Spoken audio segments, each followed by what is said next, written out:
All right, everybody, welcome to the next class. I think we're up to class number 13, Tanya per Gimel, chapter 3. So our l'chaim, our beer is in the freezer. I mean, in case of emergency, we have some bourbon and for whiskey. We actually have some wine. Is it kosher? Pretty sure. You know something? Pass the cup. We can't do. Yeah, 13 class. Without a l'chaim? Well, 13 is not a really important number, except for boys. This is a 13th class. 13 has something to do with... There you go. So anybody wants some wine? You got some wine? Amen. Go ahead, take some wine. You can have some wine. Okay, here we go. Oh, now that we said l'chaim, now we can learn Chassidus. Here we go. Okay, so in chapter 3, we're discussing the characters of the soul, not the expression of the soul. The expression of the soul is going to be discussed in chapter 4. This is the character of the soul, meaning the expression, you express your character, right? So when you give tzedakah or when you say something nice, you're expressing your chesed. You talking about any soul or the Jewish soul? And both. Okay. Both your nefesh habahamis and your nefesh elikis, your animal soul or your godly soul, both have these 10 character traits. 3 intellectual, 7 emotional. The 3 intellectual is Chochma, Bina, Das. So we said last time, it's conception, contemplation, application. Because first you conceive an idea. Chochma is the braka mavrik. It's a bolt light. A flash of lightning where the idea pops into your head. Then you have to internalize it. You have to work on it. That is Bina, and then you personalize it, and that's Das. L'chaim. So then we said we're going to talk about this week is the 7 emotional attributes, and I think I at the end of the class we sort of quickly went through the 7 days of creation. I believe we touched on that last week. Very quickly, so the very creation of by the way, I'm talking about creation, you can tell you ladies that my wife has started a class on Wednesday mornings, for ladies, starting going through the Torah. We just started Genesis. So if you want, 10:30, well this week it was today, but usually it's Wednesday, so give a plug. And trust me, she's a lot better teacher than I am. I'm not saying it says much, but it's only for the ladies. If you want, my wife has an extra shadel. You remember that Bud Light commercial where they're giving out free beer and the guy pulls on? They have more recent ones that are better applied to this. I don't know what. So like it was free beer for ladies. So these guys put on these masks. It's like the Olympic records. Huh? It's like the Olympic records for swimmers. Exactly. But back then in the 90s, it was a joke. Anyway, so the very creation of God was an expression of chesed. Chesed means loving kindness. Chesed is the desire to connect. I want to do something good for you. Chesed is protraction. Gvura is discipline. I withdraw within myself. Now sometimes discipline has a negative vibe to it, negative connotation. But discipline's good also. So if a guy is a very giving person and the kid comes over, ooh, can I play with the matches? And you say, sure, kid, here you go. There's something called, by the way, a chesed shaitan. Being a foolish kind man. Or it's also used, for example, a chassid shaitan. Is a pious fool. Let's say, for example, a woman is drowning. So a religious man is not allowed to touch a woman. Sorry. I mean, obviously, that's not a real life example. That's an example given. So chesed giving sounds nice, but you also need gvura. You also need rules. Like some parents think, I'm going to give my kids everything. That's not good parenting. Parenting, you also have to be able to say no. And if sometimes it feels bad, but structure is important. But then you have the concept of balance, tiferes. Tiferes, a lot of the words, tiferet, a lot of the words I'm saying have multiple translations, but it doesn't mean one is right or one is wrong. Tiferes is compassion, tiferes is balance, tiferes is beauty. Because the wall of my house, it's not a beautiful wall. It's a wall. It's one color. beauty is not one thing. Beauty is the balance of things together. That's what beauty is. You look at a painting, unless you're a big fancy guy, you're modern art, right? A big white canvas, a line and a dot. Ooh, what was the guy thinking? Banana. It's the place. Exactly, the banana on the wall. Exactly. And I think he ate the banana. Well, it's gonna go bad, right? So beauty is balance. That's what it is. Beauty is tiferet is not chesed, too much to one side. It's not gevura, too much to the other side. It's balance. So an example we're gonna come across later. There's Avraham, Yitzchak, and Yaakov. We're called Bnei Yisrael. We identify more with Yaakov than Avraham and Yitzchak. Why? Avraham was all chesed. And when you have too much chesed, it could be a negative result. What was the negative result of Avram's chesed? Yishma. Chesed means kindness, giving. Giving. Thank you for asking, by the way. Sometimes, because it's important, because sometimes I keep using Hebraic terms and I forget that. What was the answer you said? What was the negative result of Avram's abundant giving kindness? Yishmael. The Arabs, for example, they're known as very giving people. Almost unbridled. They can't control their desire. How do I put this? How do I put this in a clean YouTube way? Our Arab friends, when all else fails, I'll use the Jackie Mason joke. And if you get it, you get it. If you don't get it, you don't get it. Right? Jackie Mason had a joke. Why do all Arab men wear robes? They have so many wives. They have no time to put on pants. Right? They have this unbridled control to connect, to unite, right? And they're very giving people. But it's to an extreme.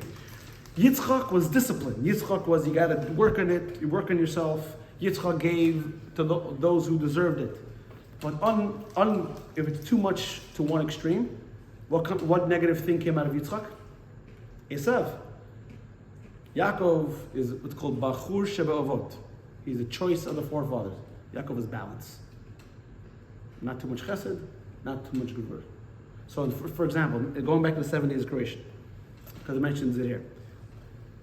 Hashem created the world on the first day. That's a expression of God's kindness. He created chesed. On the second day, he laid down some rules. Waters go up, waters go down. Gevurah, discipline, separation. On the third day, balance. The waters have to move aside for the land. On the fourth day, netzach, eternity, endurance, or victory. Endurance is probably the better translation. What was created on the fourth day? The sun, the moon, the stars. They're going to be forever. On the fifth day is hod, glory, splendor. Fifth day we had the birds, the fish, and you look at the oceans and so much the oceans are teeming with life. Ask the guys in the submersible, they'll tell you. Bad joke. Yeah, that was politically correct. This isn't a political issue. Yeah. Well, You mean aquatically? Okay, right. Are the writers still on strike? So someone's got to make up for on Yesod, on the sixth one is Yesod. Yesod means bonding, foundation, where man was created on the sixth day, which is the very foundation of the creation of the world. That's the reason.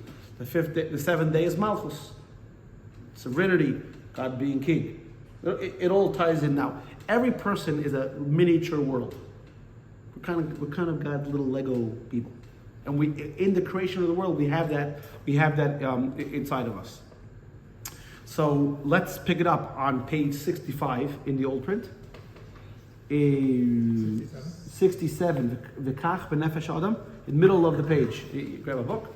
You can grab it. Seventh day is Malchut. The first day is Chesed. Chesed. Yeah. All right. So the kach benefesh adam, just like it was in the creation of man, just like it is in the world at large, same way it is in the soul of man. Shenechleket l'shtayim, it's divided into seichel and midot, intellect and midot. Haseichel kol Chochma Bina das. The intellect is included of Chochma Bina das, conception, contemplation, and application. V'hamidot and the emotions are basically divided into two. So, avat Hashem, love of Hashem, your desire to connect to Hashem, that's chesed. Yirat Hashem, or a fear of God, or pachad. Now, by the way, there's a difference in, I never know the right way. There's fear, awe, and dread. Not the same. So many times when you think of fear of Hashem, the wrong idea comes into people's minds. When you say afraid, so if I come and I come with a baseball bat, you go,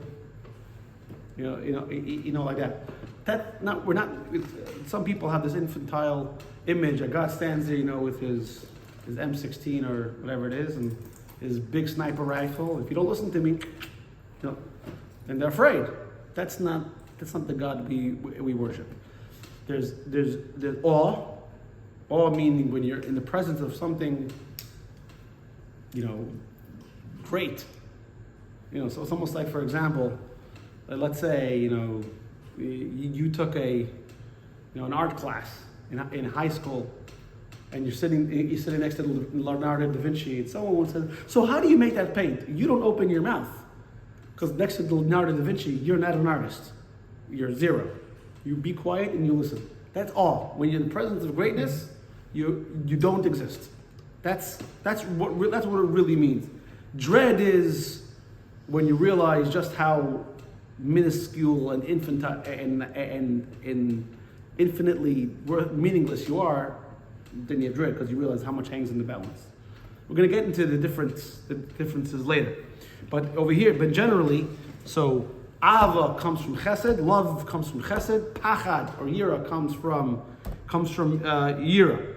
The Chabad, now, the bottom of the page. Now Chabad, your intellect is Nikru Imot. They are called mothers. Why? Because in order to have an emotion, you have to have an intellectual base. Now your intellectual base could be wrong. Right? So let's say, for example, I remember when I was a kid, I didn't like avocado. It's green. It's nasty. So, because in my mind, you could probably blame it on the cartoons. Right? Always in the cartoons, green, and always had it. But it smelled bad, it had that green trail. Right? You could blame it on Daffy Duck. Blame it on the West. Blame it on the West. Yeah, exactly. Those Americans. Infidels, right? The only problem is when you taste avocado. What else were they wrong about? So in order to have an emotion, you have to have an intellectual base. So that's why the Chabad, the intellect, is called Ima, the Imod. It gives birth to emotion. Yes? If I'm saying something and I'm going too fast, please interrupt me. Umakar, and they're the source, they're the root for the midot. Midot, because the midot, the emotions, toldot Chabad, they are the offspring, the toldot, the derivative of Chabad. Okay, the long note over here we already explained it last week. That is going to be explained more at the end of this chapter. But that pretty much means to become one with the idea. They become one. Okay, we're going to get to it later. So Ubir Inyan, and to explain it, this is page 67 in the new print. You can have your own book, Asafi, if you want. 69. 67 in the old print. 69. So this side is the old print. This side is the west side, east side. Biggie and Tupac, right? No? I got a good joke for you, but not for the camera. Iranian. They're starting to do a self-filter. I tell people all the time, wasn't always a rabbi. Iranian, and listen, you grow up in Brooklyn, certain things you just learn by osmosis. And to explain like this. So, but this is interesting because usually the Alter Rebbe talks about the animal soul and the godly soul. Doesn't really talk about the intellectual soul, because everything has Nefesh Bahamut. The animal soul is really your natural soul. An animal also wants to eat. It's your drive to self. Your animal soul is not your nefesh. Yeah, it is. Oh, it One is. of the nefesh. It is. It's your consciousness. The difference Are we is. saying nefesh when you're calling the animal soul? No, but no, I'm going to say Nefesh Bahamut and Nefesh Elokit. I'm always going to. Okay, can we say that? Because like instead of animal soul, Okay. trying to understand, like, because nefesh and So basically- nefesh bahama is different. So basically, every Jew has two consciousnesses. So every single Jew suffers from multiple personality disorder. Every single person. Every single Jew. A Gentile doesn't. Gentile only has what's called a Nefesh Bahamut, his natural soul, and his Nefesh HaSichlit, which is an intellectual. That's what makes him human. Intellectual factor. Yeah. Well, he calls it Nefesh HaSichlit, the intellectual soul. I mean, the intellectual part of. So an animal only has that drive for self-gratification and to perpetuate its existence, its survival. A human being has an additional intellectual part, which gives us consciousness to see past ourselves, why things are good, why things are bad. In addition to that, a Jew has a totally different consciousness. That's a godly consciousness, a nefesh elokit. Okay? So it's basically three nefesh. Three parts of the same soul. Yeah. No, well, nefesh elokit is a totally different. They coexist because they're forced to. The nefesh elokit in reality wants to have nothing to do with nefesh Bahamut. Nefesh elokit wants to have nothing to do with the world around it. It's here because it has to be. Like we say in Pirkei Avot, I think it's in chapter 3. Al karchach atachai, val karchach atamet. You're forced to be alive, and you don't have a choice when you're born, and you don't have a choice when you die. God put you here. That means when we touch upon it in Tanya, God forces the godly soul to be here. Doesn't want to be here. Question. Yeah. Did the Jewish people receive their nefesh elokit in Mount Sinai? That's a very good question. That's a great question, actually. No, the answer is they got it before. They actually got it before. What happened in Mount Sinai was the covenant, the irrevocable covenant. But, that being said, it wasn't optional. It was kind of like the mafia. But God said, either I'm your God or you're dead. That's why, by the story of Purim, the Torah makes a big deal. The Jewish people accepted upon themselves the Torah willingly, even though the story of Purim happens 1,500 years after Mount Sinai. Beautiful people you got there, Moses, and be ashamed if they all perish. Yeah. So it's said, by the way, they're going to talk about this in Tanya as well. But when it says the Jewish people stood at the bottom of Mount Sinai, it says Besachtit Har. Now, Sachtit Har contextually, literally, you can translate it as at the foot of the mountain. But if you take that word Tachtit Har, literally, it means under the mountain. So the Midrash says that God, so to speak, threatened them with the mountain. Either you accept the Pani Torah or I'm going to drop this. right.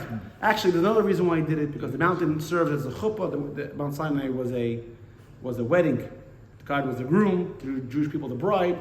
Har Sinai was the chuppah, was the chuppah, and the luchot were the ketubah, the marriage contract. That's why Moshe smashes the luchot, because the Jewish people, if you rip up the marriage contract, there's no marriage. That's why Moshe did it. But the answer to your question is yes. So the Jewish people, I guess in theory they had an opt out, but no, there was no opt out. But what? The receival of the nefesh is, we talked about through the nostrils? No. That you're referring to. No. So that you're referring to chapter 2, where it says, "How do we know?" No. It's a good question. The proof that the godly soul comes from a deeper place in God is that when God gave Adam the godly soul, it says he blew into his nostrils the soul of life. Different than when God created the world, he said everything.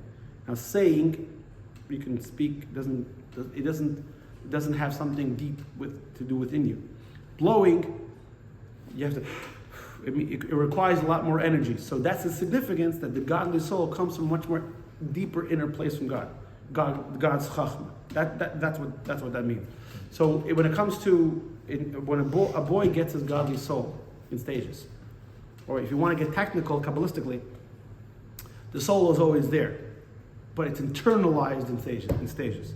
When he's born, then we have the Brit Milah, then 3 years old, then 13 years old. Some people say. Sort of he grows into his soul. No, it becomes internalized, more conscious Sort of of it. he internalizes more. Yes, this way. That's why, by the way, a bar bat mitzvah boy doesn't get punished for his actions because he doesn't have full cognizance of what's right and wrong. So a person is born. This is what makes King Solomon calls the Yetzer Hara, the evil inclination, an old foolish king, and he calls the Yetzer Hatov, the godly soul, he calls him a wise lad. Right? Why? Because you're born with a full animal soul. You're born human, which you always want to take care of yourself. The idea of looking outside yourself, that's something that comes later in life. But we are all born with the Torah already inside, right? Everything is. So you're referring to that the Malach teaches the soul, the angel teaches us the soul in utero. Yes. Well, yeah. The Midrash says that every soul is taught the entirety of the Torah, and that makes it easier because we're relearning, as opposed to that's. But again. Yes. But that has the okay. So to explain how everything works, the intellect of the intellectual faculty of the rational soul, which is a maskil kol davar, that conceives of any matter. First of all, you have Chochma. If you take the word Chochma and you split it in two, you have koyachma. Power of what? What is it? It's nothing. And we said last time, we're out of water. Yes. No, the garage fridge has a cold bottle of water. If anybody wants to volunteer. Mi casa is su casa, so feel free to, as long as you don't trafe it up, anything you want. So Chochma, we said last time, it's called Chochma. What is it? Because you remember, you're thinking of an idea, the idea is outside of you, and all of a sudden you get this flash of understanding. But it's very, very seminal, and it's very, very fleeting. What is it? You can't put your finger in it. So you'll say, oh, you got it. What do you got? What do you got? You got what? Nothing. Chochma is it's there, but it's not tangible. Now, ukishemotzi koach elapo, when you bring forth the concentrated idea of potential into actual, it's called? Very cool. Nice. Thank God for technology. I think in that drawer, in the first drawer here, on the right, I think you'll find over there one of those two drawers. You'll find a beer opener, right? Because Corona is not a sort of stuff, right? It's an import. Chochma doesn't have something to do with free will, like the power of what coming into play when we went from Eden, when we took on free will to embrace living in this dimension, asking with Chochma to make sense of everything, to make it holy enough for God to exist in it. Wasn't it Chochma that like? I'm not following you. Free will and Chochma, aren't they sort of like synonymous? I don't think so. The- Well, put it this way, the angels. Thank you. All right, guys. Now we're gonna start from the beginning. L'chaim. Limes? What? Limes? I don't know what my woman keeps in her fridge. I just eat the finished product. I don't. Oh, I only put 4. I'm sorry.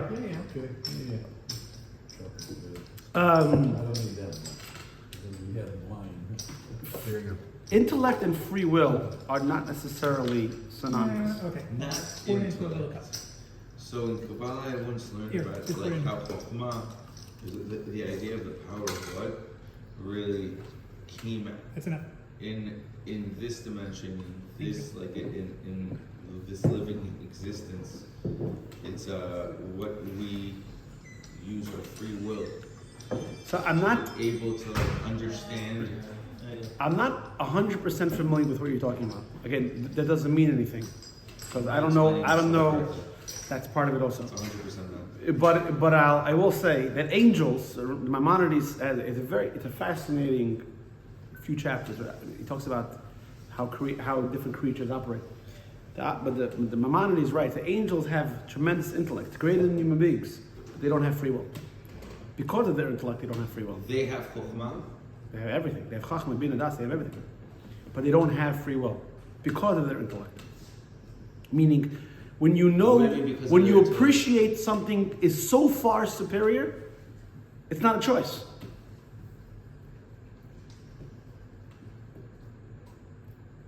Right?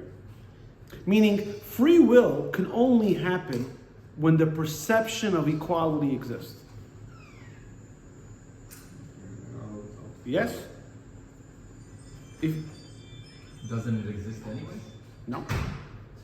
Animals don't have free will. No, for us, as humans. But why?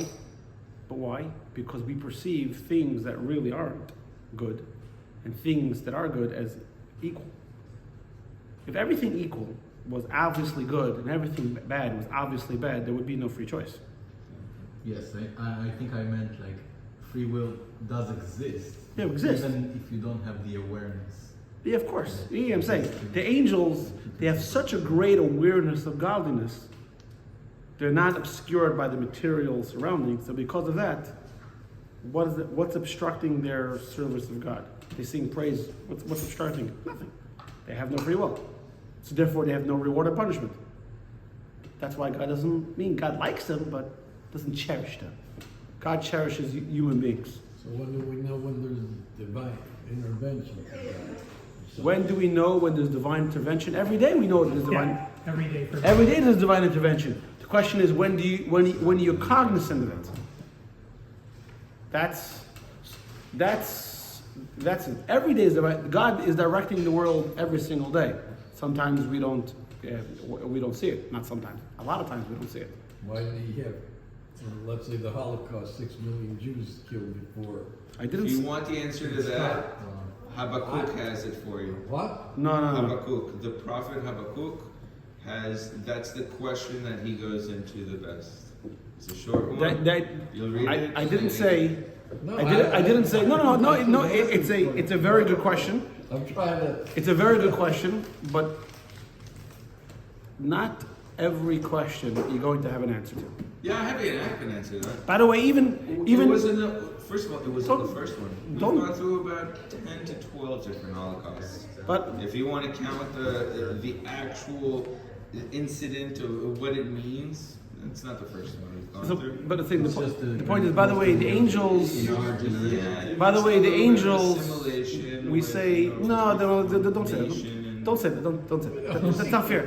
No, it's not fair to say that. It's not fair to say that because. I'm not saying everything out of certainty. This is just, No, but that theory is sorely lacking. But the idea is like this. Even the angels, by the way, we have this in the liturgy of because we were talking about this in the previous class. Yeah. You know, What is it? you want to say assimilation was a problem in Germany, fine. In Poland? No, that's not what You're I'm not saying. that it's not. That's not at all what I'm saying. Okay, but I don't want to get into it. I don't want to get into Yeah. it. It'll take us down a tangent. All I'm saying is that it's not the first one. Yeah, 100%. And Actually, it's it's a disservice to our people and our history to like focus Yeah, on people- the last.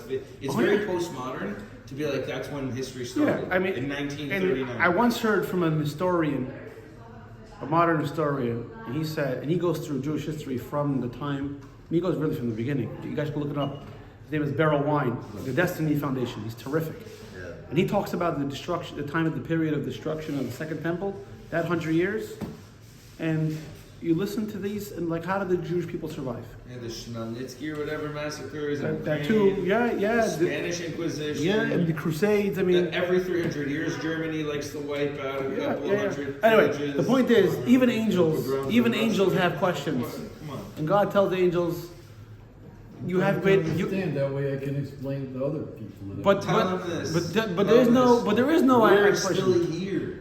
We're still. I know, that's and, what good. The biggest and proof- the prophet Ezekiel even says that there's something really far off, something so terrible, but from that, when it happens, I'll break the yoke from your neck. And The point is, the biggest proof that God exists for everything is the Jewish people. Okay. We are the proof that God exists. Yeah. Because no nation has gone through what we've gone through, and forget about survived. We've more than survived. We're the nation, the people of the world keep coming to us for ideas. That was this conversation we're having after the Holocaust. Right. Anyway, so now let's continue, because this is a good conversation for Shavuos night, where you go till 5 o'clock in the morning, right? So when you bring an idea from the concept, because what's Chochma? Chochma is when an idea is beyond you, and then all of a sudden you have that snap. All the understanding is concentrated in that seminal idea. But when you take it and you expand upon it and you extrapolate from the potential to the actual, kishim is beinin. That's a word you're going to see a lot. The word mitponen. When you contemplate or cogitate, besichla in his intellect, l'havin davar le'ishurei, to understand it well, to really understand it. That is, when he ponders all the details. This is an important note in the bottom of 67. That make up the totality of the principles. So in Jewish teaching, you have something you find something is understood deeply, depth and width. What does it mean, depth and width? Depth means you understand it. Width is you understand how it applies to multiple different things.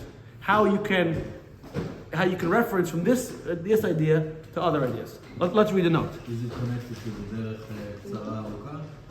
No. Length involves the range of an idea. When one draws down a concept from a lofty level to a lower one, by way of parable, for example, in order to make it more readily understood, he is lengthening it. So Shlomo Melech understood everything so much deeper than everyone else. He had to give 3,000 examples for other people to able to understand the way he understood. That means 3,000 levels higher in understanding. It says it in the Gemara. By the way, even if the number is not exact, No, so I was wondering where 3,000 was. right? Even if the number is not exact, the idea is that Shlomo Melech's understanding was so much deeper that he had to give an example for an example for an example in order for people to get. So giving example is analogy free for Lenten. Yes. Yeah. So if a teacher explains something to you and you don't get it, the teacher says, okay, let me give you an analogy, a parable. So that's you're lengthening, but you're still talking about this idea. You're just adding to it in order to. Now, if a person explains to the idea, he explains to you a formula, and then he brings a second idea, and you can connect. So sometimes look at the talks of the Rebbe, for example, and you take an idea and he would explain it. Very nice, beautiful, but then he would bring in 2 or 3. Sometimes an argument, let's say, for example, between 2 rabbis, between Rashi and Rambam. He explains the argument. Nice, but then he says then there's a second, third, fourth argument, and he shows how it's all together. And you see from the Rebbe's talks how the Rebbe had this broad view of the entire Torah. It's mastery. Sometimes the Rebbe will explain, for example, when Rashi writes, because he added this word, he's referencing to he's answering all these different questions with the word. It's because we don't see it, but the Rebbe points us to it. So sometimes that's a different type of understanding. There's length, and then there's breadth. It says over here, for students whose capacity is more limited, one parable may not suffice. You have to give another one. As Scripture writes concerning King Solomon, Malachim. I think it wasn't Gemara, sorry, it's Malachim. Kings, we haven't gotten there yet. He spoke 3,000 parables. So great was Solomon's wisdom that to explain one of his thoughts, he had to get 3,000 parables. The breadth, I'm skipping a little bit, the next paragraph, the breadth of an idea means the multitude of details which the concept comprises, as well as all its ramifications. For example, the logic behind the halachic ruling of kashrut may also apply to the laws of governing financial disputes. So today we were learning, for example, the laws of Shabbos, Yeah. right? So the law of Shabbos, one of the parts of the law of Shabbos is cooking. Now, cooking on Shabbos. But cooking on Shabbos is also related to cooking, let's say, for example, someone, by mistake, a piece of cheese or milk falls into a meat pot. When does the pot become forbidden? 160. What? More No. than- That's when it's okay. When is it More- forbidden? More than 160. No. Again, that's when it's. I mean, not the ratio. But when is it? That's after it's cooked. But when is it considered cooked? When do you know? Oh shoot! I gotta call the rabbi. When the temperature reaches 110 degrees. Now that 110 degrees applies to a bunch of different things. So you could be learning the laws of kashrut and learn the laws of Shabbat and everything else. That's breath. When you can apply it to a bunch of that's seichel. And to understand that it's breath, Chochma has evolved from the concept as it conceived in his intellect. Nikra Bina. When you expand upon something, you understand it well in your brain, that's called Bina. Contemplation. You sit there and you break your head to understand it. Vehein, and these two, Chochma and Bina. Because really, you can't have, just like every child needs a father and a mother. Yes, I said it. So too, every intellectual understanding needs Chochma and Bina, conception and contemplation. You can't contemplate an idea you don't have. And if you don't contemplate an idea, if you don't sit on the idea, you're going to lose it. So sometimes people write down, I know a guy, like he goes down with writes down books with a little notepad. Every time he has an idea, he just writes it down. Why? Because otherwise you walk into a room and like, my wife sent me a meme. It says, I can remember all the lyrics of songs from the 80s, but I can't remember why I walked into the room. So that's you. Because I was singing on over. Exactly. So that therefore Chochma and Bina are called Av Ve'ein, father and mother, Hamelidos, that give birth, that allow for Avos Hashem Yis Pachtai. So all these people, they love God and everything else. You don't stop to learn who you're loving.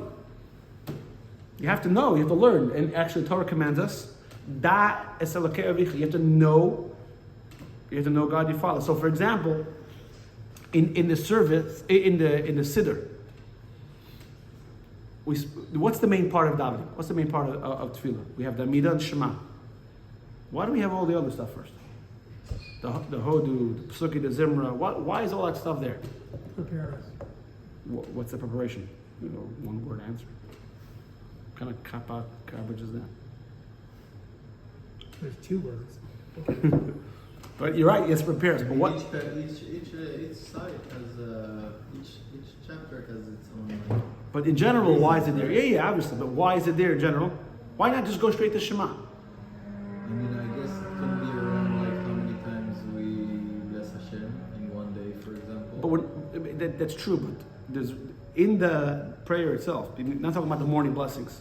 You have Baruch Shamar, and you have Yishabach. But other than that, and you have the blessings for Shema. But talking about all the other stuff. Why is it there? Because it says, for example, you have to Hashem L'kecha, love God. Who are you loving? Why should I serve this guy? Why should I pray to him? What has he done for me? Right? So in order to have, so Shema is about loving God, Amidah is about fearing God. In order to have those emotions, we have to think about it. What does God do? Well, think about it. Well, He created the world. That's a good one, right? And not only He created, He continues to create. And every creation in the world recognizes God. One of the things we're going to learn in Tanya, it's a quote from Kabbalah, based on the verse, the V'chol tzva shmayim mishachavim. We say it in Halakha that all the celestial beings bow down to God. Everything moves from east to west. In the world, everything moves from east to west. Why? Because the Shekhinah says is in the west. You think it's a coincidence that the only wall of the temple not to be destroyed is the western wall? You think it just happened that way? No. That's why if you look at the painting, not the painting, but the drawing of the temple, it's hanging in the synagogue, right? right? You have that in mind. Where was the main sanctuary? In the western part of the courtyard. Because the Shekhinah always rests in the west. On Friday night, we do Boi Chala, we turn around to the west. So we think about Hashem created the world, and He continues to create the world, and all the created beings, the mountains and celestial beings, everything sings God's praise. I mean, what does that mean, sings God's praise? You go to a national park and it takes your breath away, right? You go to nature and you're awed and inspired. I've never been to Grand Canyon, it's one, right? But you go to other places. I went to Bryce Canyon. We've all been to natural, beautiful places. What are you going to say? It's beautiful. That's what it means. It sings God's praise. So you got to think of that, and then you move closer to Shema, and the Siddur says, although God has all the angels singing and all this, well, who does He want to hear from? He wants to hear from you. Why? Because He loves you. Reminds me of George Carlin. And He wants to hear from you, and He chose you because He wants to hear from you. Now, if such a great being loves me, then shouldn't I give Him some time a day? And because I depend on Him, then I should respect Him. And I should ask Him for what I need. That's why davening is framed the way it is. So you have to be a little cognizant, you have to be a little bit aware. So let me give you an example. We'll end up with a story. Because anyway, it says over here.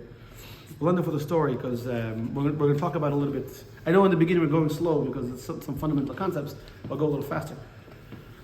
But next week we're going to talk about different levels of experiencing godliness. So we'll end up with a story. So this story takes place in Cologne, in Germany.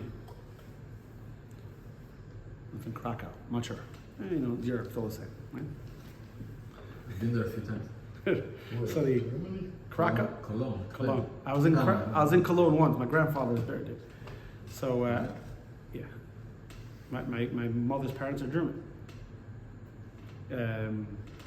So when my mother, It's a nice city.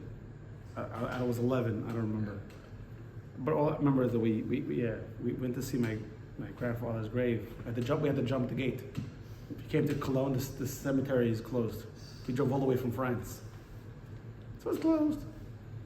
And the German lady sees a bunch of American Yankees hiking out the gate.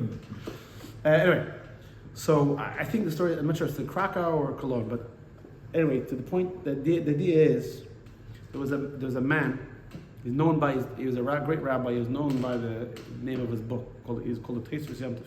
His name was Yom Tov Liebman. That was his name. And he was a rabbi of the city.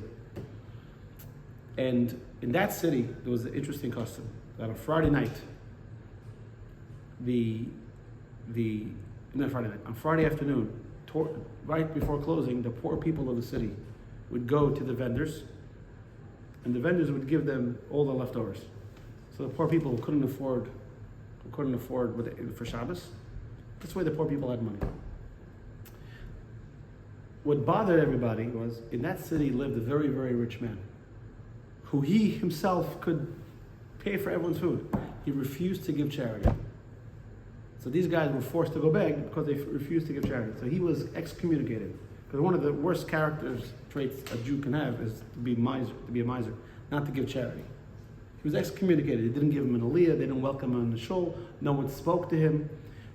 When he died, they buried him, all the way at the edge of the cemetery, which is a sign of disgrace.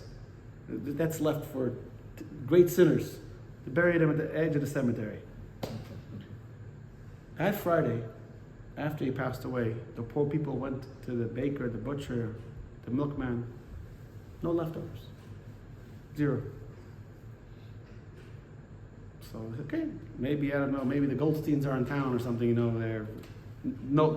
people were hungry. 1 week, 2 weeks, 3 weeks, no leftovers. So they go to the rabbi. They say, it's a conspiracy. Our families are starving.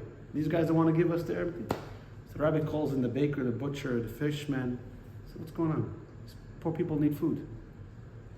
So they tell the rabbi, you think we're stupid? This is a small town here, small Jewish community. You think we don't know how many challahs to make?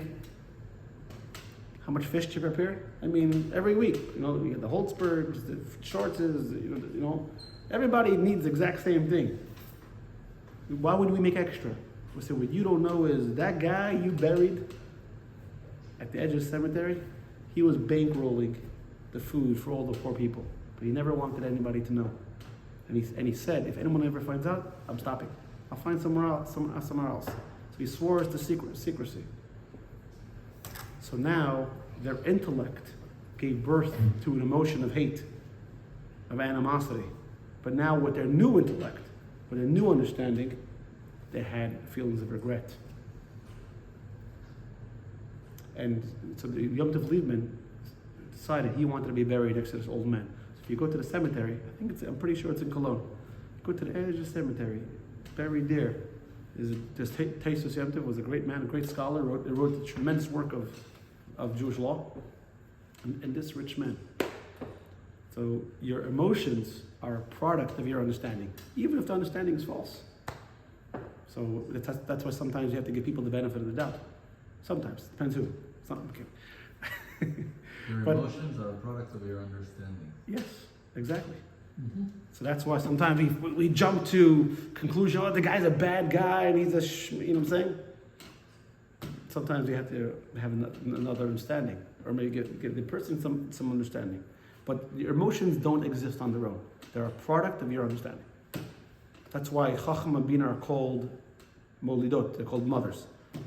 And now when you utilize that when you understand more how God features in your life, how he creates the world, how he affects you personally, then it's a lot easier to manufacture feelings of love and fear, which this is the last line to end off. Remember, this whole book is based on the verse that it's very easy to serve God with love and fear.